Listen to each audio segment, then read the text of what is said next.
প্রিয়া কালো আর কুৎসিত সন্তান জন্ম দেওয়ার পর প্রিয়ার সংসারে সবসময়ই তাকে অপমানিত হতে হতো পদে পদে। প্রিয়ার সংসারে নেমে আসলো দুর্দশা। এই সবটা নিয়ে সবাই অনেক চিন্তিত হয়ে থাকতো সবসময়। বিশেষ করে প্রিয়ার শাশুড়ি রেখা বেগম তো সবসময়ই প্রিয়াকে বিভিন্ন কথা শোনাতো। আর প্রিয়ার স্বামী লতিফ মিয়াও তার সাথে কথাই বলতো না। প্রথম থেকেই প্রিয়ার স্বামী ও শাশুড়ি তো প্রিয়াকে ভীষণ ভালোবাসতো। আর প্রেগনেন্সির পর থেকে তো তার ছিল সোনাই সোহাগা। কিন্তু তার এই মেয়ের জন্মের পর থেকেই তার স্বামী ও শাশুড়ির আচরণ ভীষণ খারাপ হয়ে গিয়েছে।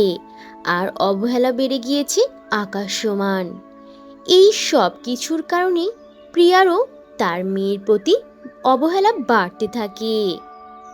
এভাবে কেটে যায় আরও কয়েকটা বছর। এখন প্রিয়ার মেয়ে কুলসুমও বেশ অনেকটা বড় হয়ে গেছে। এখন কুলসুমের বয়স প্রায় 5 বছর। কিন্তু কুলসুম ছিল ভীষণ দুঃখী। কুলসুমের সাথে কোনো বাচ্চাই খেলতে চাইতো না। আর কেউই তাকে খেলতেও নিত না কোনো খেলাতে। এইসব দেখে কুলসুমের খুবই খারাপ লাগতো সবসময়। কুলসুম সবসময় একা একা মন মরা হয়ে থাকতো। আর দূর থেকে দেখতো সবাইকে আনন্দ করতে, খেলতে আর তামাশা করতে।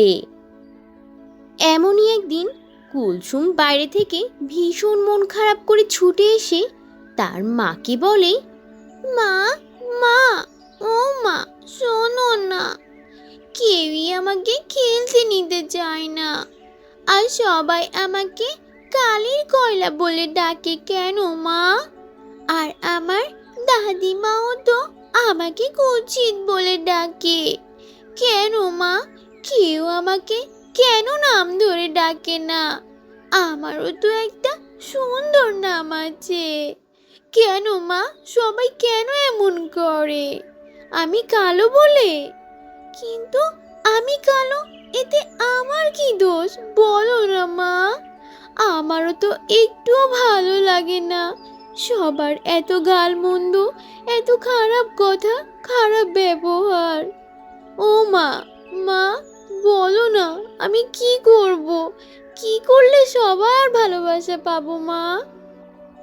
মেয়ের মুখে এমন কষ্টের কথা শুনি তখন প্রিয়ার মনও ভীষণ খারাপ হয়ে যায়। এরপর প্রিয়া ও তার মেয়ে কুলসুমের জীবনে কি হতে চলেছে সেই সবটা থাকছে পরের পর্বে।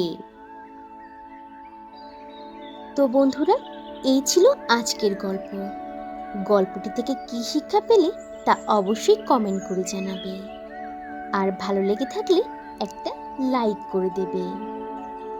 আর এখনো যদি চ্যানেলটি সাবস্ক্রাইব না করে থাকো তাহলে এখনই লাল রঙের বাটনটি চেপে চ্যানেলটিকে সাবস্ক্রাইব করে দাও। আর অল দি নোটিফিকেশন প্রেস করে রাখো।